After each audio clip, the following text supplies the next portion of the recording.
आदरणीय मंच, उपस्थित सज्जनों, भाई और बहनों, आज इस देश में जिसके नाम के अंत में 9 है वही खतरे में है। आप पूछेंगे आखिर में 9 वाला कौन खतरे में है?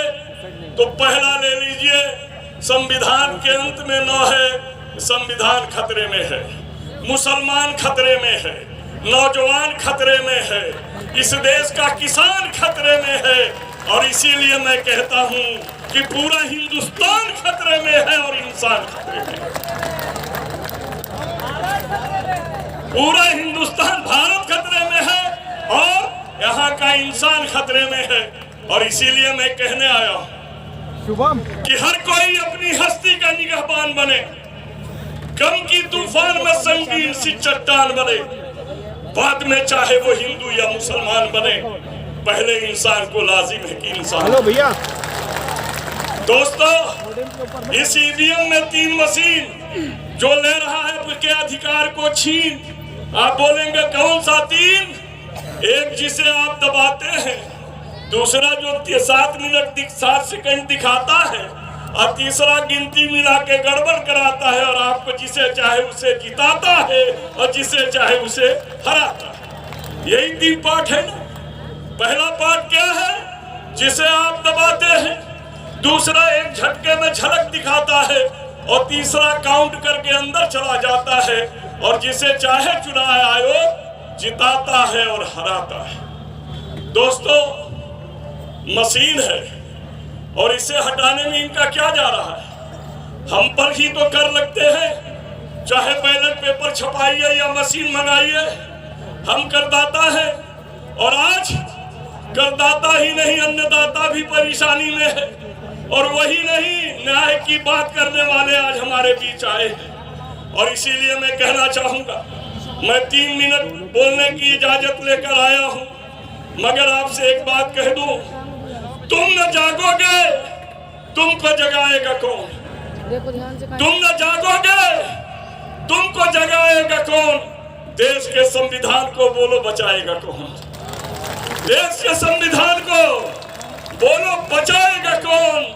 और जिस मशीन से मेरे वोट चुराए जाते हैं, ऐसे मशीन को मिट्टी में मिलाएगा कौन? ये तुम मिला सकते हो, तुम ही हटा सकते हो। तुम जिसे चाहो सरकार बनाना बिगाड़ना कर सकते हो, लेकिन तुम बटन दबाते किसी और का, मशीन गड़बड़ करके दे देती किसी और को। हमारे भानु प्रताप जी जो दिल्ली के वकील हैं, इन लोगों ने उसका प्रयोग भी दिखा दिया है, लोगों के सामने दिखा दिया है। भानु जी, हमारे ऊपर मानहानि का मुकदमा होगा तो आप देख लीजिएगा, लेकिन आज अदालत क्या है? मैं बड़े शब्दों में कह देना चाहता हूं बामन राव जी, अदालत में ओ है, दो है, ओ का मंत्रा है, लो और तो है, यही है ना? ओ कहता आओ, तो कहता देते जाओ, लो कहता लड़ो, लो खूब लड़ो, तो तबाह दोनों हो जाओ, यही तो अदालत है। आइए, लड़िए, चले जाइए। इन्हीं पर नहीं, बल्कि मैं इस पर कहता हूं भानु जी कि लोग सच बोल देते हैं नशे की हालत में, और झूठ बोलते हैं कसम खा के भी अदालत में। लोग सच बोल देते हैं नशे की हालत में, झूठ बोल देते हैं कसम खा के भी अदालत में। अब जनता की सेवा करने वो आ गया जो भारत को गुलाम बनाना चाहता था, वो सेवा करने आ गया, जनता की सेवा करने आ गया वो जो तुझे सताता था। कैसे जी पाएंगे आप बोलिए सियासत में? और पढ़े लिखे लोग ही करते हैं बेईमानी। ईमानदार लोग थे दौरे जहालत में, जाहिर कभी बेईमान नहीं हुआ, मगर पढ़े लिखे लोग नुक्ते के हेर फेर से खुदा को जुदा बना देते हैं। ऊपर लिख दिए खुदा, नीचे लिखे तो जुदा। इसलिए दोस्तों, हमें और आपको ये सौगंध हमने संविधान का लिया, और ये लिया इसलिए हर चीज को मिटाना है।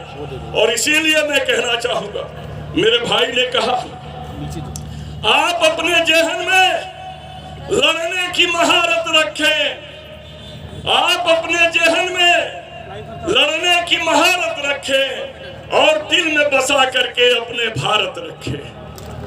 दूर यहाँ से नफरत की तजारत रखे, दूर यहाँ से नफरत की तजारत रखे और जिंदाबाद दोस्तों इस देश में भारत रखें।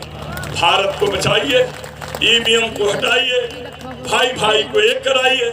और ये मैंने नहीं, इसी बात पर बात को समाप्त करूंगा। वैसे मैं बहुत सोच कर आया था, क्योंकि आज भारत क्या कह रहा है? भारत कह रहा है जागो जागो ए जवान, जागो जागो ए किसान, हाथ फैलाकर भारत तुझे बुला रहा है। और ये कह रहा है कि तुम न जागोगे तो फिर कुछ नहीं होगा। जागो और पड़ोसी को जगाओ। आतंक को भी एक बात आ गई, आप तो कह दो, जिसके मुंह में झूठ भरा हो, आप बताइए कितना झूठ। आप बोलता है मोदी का गारंटी है, और 15 लाख किसकी गारंटी थी? दूसरे की थी। रोजगार की गारंटी किसकी थी? तीसरे की थी। लेकिन सुनो, जिसके मुंह में झूठ भरा है, रग रग में मक्कारी है, इसका इलाज कैसे होगा जिसकी ये बीमारी है, जो जिंदगी भर झूठ बोलता है। और इसी शेर पर बात को खत्म कर देना चाहूंगा। जमीन पर बैठ कर देखो, गगन की बात करता है, सुमन को रौंदने वाला चमन की बात करता है। जमीन पर बैठ कर देखो, गगन की बात करता है, सुमन को रौंदने वाला चमन की बात करता है। भारतवासियों ने चुन लिया ऐसे नमूने को, वतन की बात करनी है तो मन की बात करता है। दोस्तों, आप सोचें, विचारें, इसके मन के बात को ठुकराएं, जन की आवाज उठाएं और ईवीएम को खाक में मिलाएं। इन्हीं शब्दों के साथ मैं अपने बात को विराम देता हूं। जय हिंद।